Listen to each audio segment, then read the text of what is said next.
Do you think the timing here was really calculated and was strategic in preparation for the impeachment cases that she currently faces in the lower house? Not just the impeachment cases, but yung solidify ng at pag-aayos ng mga cracks within the bloc.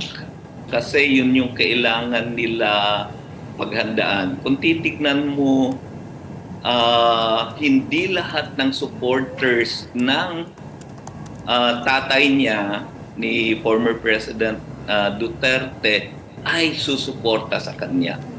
Doon sa field, pag titignan mo ngayon sa field, last Sunday yata ito or last week, sa Cebu, linaunch nila yung Tatay Digong for Sara Duterte Movement 2028.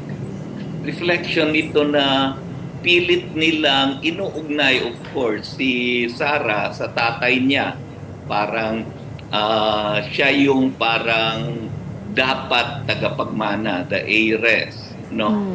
Kasi may maraming tumitingin na si Sara ay may apelyidong Duterte, pero sa totoo lang wala siyang DNA Digong. Ang may DNA Digong ay si Bongo. Kaya marami sa mga tao nila, lalo na yung mga matatandang officials, no? The military officials, police officials, supporters ni Digong, mga barangay captains, ito yung may mga influence pa doon sa mga